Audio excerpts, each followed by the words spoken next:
the four-time Pro Bowler, four-time first-team All-Pro, is here on the Rich Eisen Show. How are you, Ndamukong? I'm doing well, sir. How are you? I'm doing just fine. What has happened to this team from one year to the next? What can you tell the fan base that is seeing a Dolphins team sitting there 9-5 and a 6 seed with 2 weeks to go, which is something that last year's team did not even come close to achieving?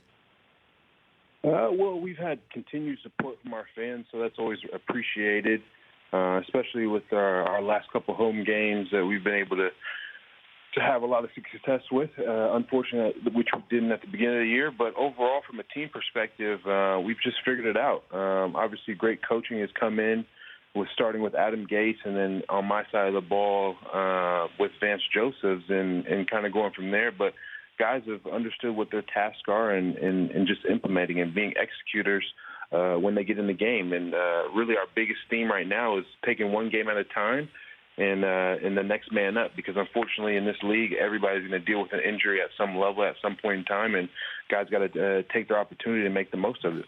I had Cameron Wake on the show a couple weeks ago in Ndamukong, and he said that the way that Coach Gase was essentially benching veterans, sometimes shipping some guys out, period, end of story, in the first month of the season when you guys were 0-2 with that brutal road start at Seattle, at New England, was something that resonated within the team. Would you agree with that assumption?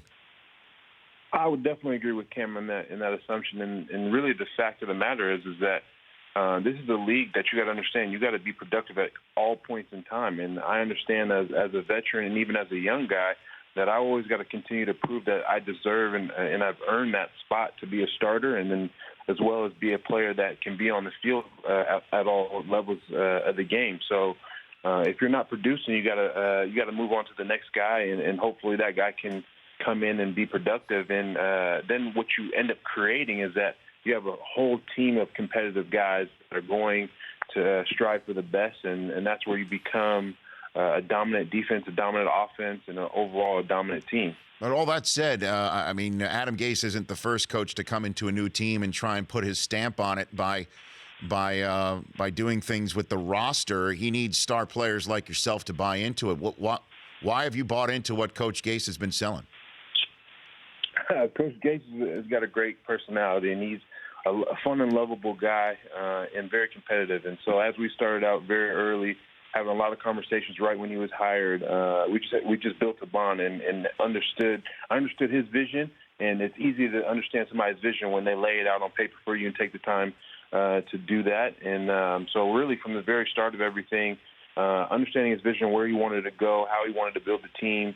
I'm not going to go into too much detail of what we all talked about, but it's just his approach is a very solid and thoughtful approach that will allow from the youngest guy on the team to the oldest guy on the team for them to understand what their position is and how they're going to be a part of it. Ndamukong Suh here on the Rich Eisen Show. You're 4 tackles shy of your career best, Ndamukong. How has this scheme suited you in a way that maybe hasn't any other scheme before?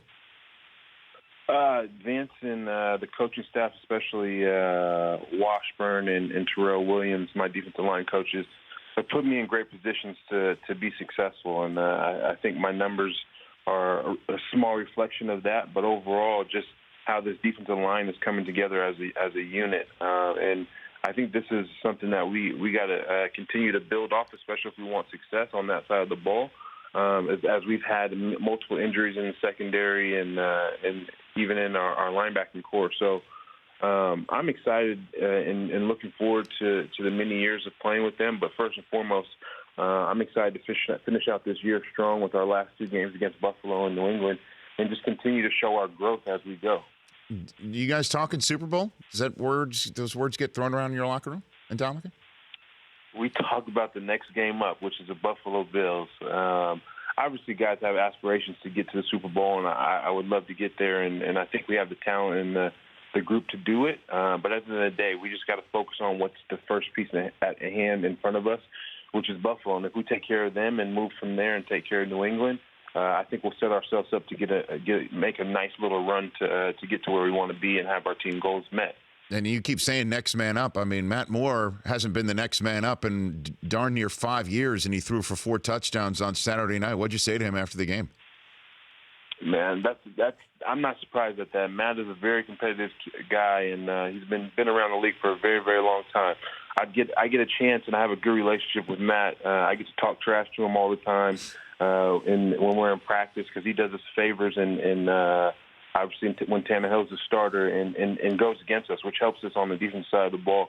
So to see him step into that role and make it be seamless is not a surprise to me, and I'm happy that we obviously got him going early and obviously entrusted him to keep the reins as they were. How have you changed since you strolled into the NFL, Ndamukong? How have I changed? Yeah, either as a player or even more as a man off the field. I think each and every man, as you come into your situation, really just growing up in general, you grow and you understand the things that have allowed you to have success, the things that have hampered you, as everybody's had trials and tribulations, and you go from there and find ways to continue to just get better each and every year. And for me, just having the great core of people that I have around me, from my family to my coaches and outside influencers, I've just continued to hit my strides to where I want to be and look to where I want to be in the future. And so for me, as I continue to get older and older, which is inevitable, I think I'm moving in the right direction to where I want to be. What would you tell the Ndamukong Suh was chosen second overall in 2010 after that Suh strolled off the stage at Radio City? What would you have told that young man? Well, I told him, get ready for an exciting time of your life. I mean, you're going to have a lot of things thrown at you, but take them in stride and focus on the important things that got you here, and stay true to who you are and never forget that. And a couple more for you. I don't know if you saw him. Christian McCaffrey has now done what Leonard Fournette said last week, that he's not playing in his bowl game because he wants to get ready for the combine and to get drafted. What do you think of that? As somebody who played against the Wildcats in the Pacific Life Holiday Bowl, which I imagine is not something that maybe you think about every day, Ndamukong?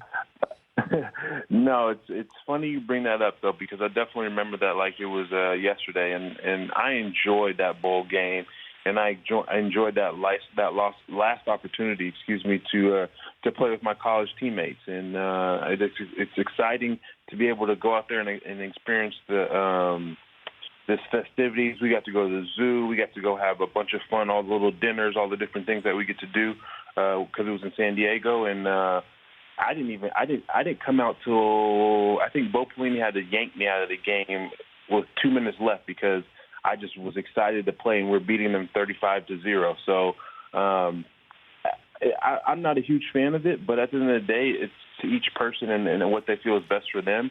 But for me, I would have obviously did what I did and stayed in the game as long as possible because I love college, and I love wearing that N on the side of my helmet. When was the last time you spoke to Warren Buffett?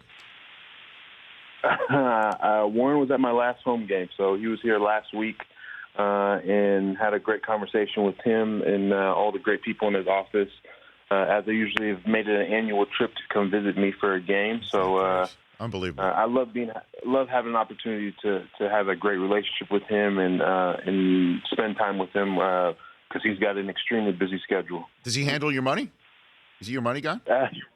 No, he does not handle my money. I'm fortunate enough to have some other good people, but we definitely talked about a lot of different things with regard to that. And he's just a solid, great mentor that I definitely can't replace, and very fortunate that I have. But yeah, my two compadres here at the Chris Command Center, my producers and on-air cohorts, say that The Rock actually handles your money from Ballers, correct?